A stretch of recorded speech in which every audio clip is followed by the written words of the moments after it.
Hello students, welcome back to the channel. நம்ம இன்னைக்கு day 5 start பண்ணிருக்கோம். day 5ல 10th standard ஸ்டூடண்ட்ஸ்க்கு ரொம்பவே யூஸ்ஃபுல்லான இன்ஃபர்மேஷன்ஸ் இந்த பிடிஎஃப்ல இருக்கும்னு நினைக்கிறேன். இந்த வீடியோ ஸ்கிப் பண்ணாம நீங்க ஃபுல்லாவே பாருங்க. ஸோ அது மட்டும் இல்லாமல் day 1ல இருந்து 4 வரைக்கும் நீங்க ஏதாவது ஃபாலோ பண்ணாம மிச்சம் வச்சிருந்தீங்கன்னா கமிங் சண்டே உங்களுக்கு ஹாலிடே தான். ஸோ அந்த நேரத்தில் நீங்க அதை படிச்சு யூஸ்ஃபுல்லான இன்ஃபர்மேஷன்ஸ் நீங்க கலெக்ட் பண்ணிக்கலாம். அதுக்கப்புறம் நீங்க இன்னைக்கு தான் ஃபர்ஸ்ட் டே நம்ம வீடியோ பாக்குறீங்க அப்படின்னா நீங்க எதுவும் வரி பண்ணிக்க வேண்டாம். இன்னையில இருந்து நீங்க ஸ்டடி பிளானை ஃபாலோ பண்ண ஸ்டார்ட் பண்ணுங்க.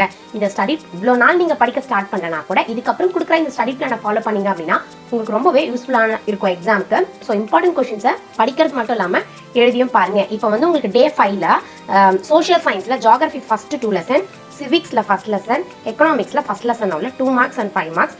அதுக்கப்புறம் 2 மார்க்ஸ்ல உள்ள டிஸ்டிங்விஷ் பிட்வீன் அந்த மாதிரி, அதாவது ஜியோகிராஃபில வந்து டிஸ்டிங்விஷ் பிட்வீன் இருக்கும் இல்லையா, அது எல்லாமே சேர்த்து தான் உங்களுக்கு இப்போ ஒரு பேக்கேஜா கொடுத்துருக்கு. அதே மாதிரி எக்கனாமிக்ஸ்லயும். ஸோ ஃபர்ஸ்ட் நம்ம பார்க்க போகிறது ஹிஸ்ட்ரியில ஃபர்ஸ்ட் 2 லெசன் தான் நம்ம அதாவது ஃபர்ஸ்ட் 4 லெசன் ஹிஸ்ட்ரியில. அந்த 4 லெசன்ல பாத்தீங்கன்னா ஃபர்ஸ்ட் 4 லெசன்ல உங்களுக்கு டோட்டலா 2 மார்க்ஸ் எடுத்திருக்கு. அதாவது ஹிஸ்ட்ரி 2 மார்க்ஸ் பொறுத்த வரைக்கும் நிறைய ஸ்பெல்லிங் மிஸ்டேக்ஸ் வரும் உங்களுக்கு. ஸோ நீங்க ரொம்ப கேர்ஃபுல்லா அதை எழுதி பாத்தீங்கன்னா மட்டும் தான் அந்த ஸ்பெல்லிங் மிஸ்டேக்ஸ்ல இருந்து உங்களை நீங்களே கொஞ்சம் கொஞ்சமா குறைச்சிக்கலாம். இல்லைன்னா உங்களுக்கு ரொம்ப கஷ்டமாயிடும். 2 மார்க் உங்களுக்கு கண்டிப்பா கிடைக்காது. இதுல கூட மார்க் வந்து உங்களுக்கு ரெடியூஸ் ஆகிறதுக்கு சான்சஸ் இருக்கு. சோஷியலை பொறுத்த வரைக்கும் கண்டிப்பா சென்டம் தூக்கலாம். ஸோ அதனால இப்பத்துல இருந்து நீங்க படிக்க ஆரம்பிக்கிறீங்க அப்படின்னாலே நீங்க சென்டம் எடுத்துடலாம். இந்த இம்பார்ட்டன்ட் கொஸ்டின்ஸ் மட்டும் படிச்சு. அடுத்தது ஹிஸ்ட்ரியில 5 மார்க்ஸ் பாத்தீங்கன்னா மொத்தம் 5 மார்க்ஸ் கொடுத்துருக்கு. இந்த மூணுமே ரொம்ப ரொம்ப ரொம்ப இம்பார்ட்டன்ட். நீங்க எந்த கொஸ்டின் பேப்பர் ஆனாலும் நீங்க எடுத்து பாருங்க, இந்த கொஸ்டின் இல்லாம இருக்கவே இருக்காது. அதே மாதிரி ஜியோகிராஃபில வந்து ஃபர்ஸ்ட் 8 கொஸ்டின்ஸ் இருக்கு. இந்த ஃபர்ஸ்ட் 2 மார்க்ல 8 கொஸ்டின்ஸ்மே ரொம்ப இம்பார்ட்டன்ட் தான்.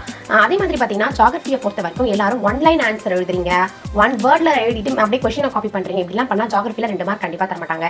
சில கைடை நீங்க யூஸ் பண்றதுக்கு பதிலாக புக்கை நீங்க யூஸ் பண்ணீங்கன்னா ரொம்பவே யூஸ்ஃபுல்லா இருக்கும் உங்களுக்கு ஜியோகிராஃபியை பொறுத்த வரைக்கும். அதே மாதிரி 5 மார்க்ல 5 மார்க் கொடுத்துருக்கேன். 5 மார்க்கை பொறுத்த வரைக்கும் கொஞ்சம் மைண்ட் மேப் மாதிரிலாம் போட்டு எழுதுனீங்கன்னா ஜியோகிராஃபில நிறையவே மார்க் நீங்க ஸ்கோர் பண்ணலாம். அடுத்தது சிவிக்ஸ்ல வந்து பாத்தீங்கன்னா உங்களுக்கு மொத்தம் 2 மார்க்ஸ் இருக்கு, 5 மார்க் 2 இருக்கு. அதே மாதிரி சிவிக்ஸை பொறுத்த வரைக்கும் ஒன்னே இந்த உங்களுக்கு கொடுத்துருக்கிற அந்த இயர் அதெல்லாம் கொஞ்சம் மாற்றி ஹிஸ்ட்ரிலியா இருக்கட்டும் சிவிக்ஸ்லியா இருக்கட்டும் அந்த இயர்லாம் நீங்கள் மாற்றி எழுதிட்டீங்கன்னா போச்சு. ஸோ அதை ஈஸியாக ஞாபகம் வச்சுக்கிறதுக்கு நீங்களே ஒரு ட்ரிக்கியாக யூஸ் பண்ணிக்கோங்க. ஏதாவது ஒரு வேர்டு இல்லை ஏதாவது காமெடி சீனு அந்த மாதிரி ஞாபகம் வச்சு இந்த இயரை ஞாபகம் வச்சுக்கோங்க. அடுத்தது பார்த்தீங்கன்னா எக்கனாமிக்ஸில் 2 மார்க் மொத்தம் 2 மார்க்ஸ் கொடுத்துருக்கு. அடுத்தது 5 மார்க்ல ஒரே ஒரு 5 மார்க் தான். இந்த 5 மார்க் ரொம்ப இம்பார்ட்டன்ட். கண்டிப்பாக நீங்கள் இதை ஃபாலோ பண்ணி படிச்சுக்கோங்க.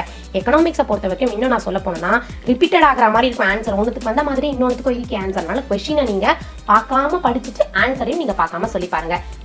இதை பொறுத்த வரைக்கும் எக்கனாமிக்ஸை பொறுத்த வரைக்கும். ஸோ இதே மாதிரி day 6ல நான் வந்து உங்களுக்கு மீட் பண்ணுறேன். Until then, bye from Mythri. Thank you students, all the best.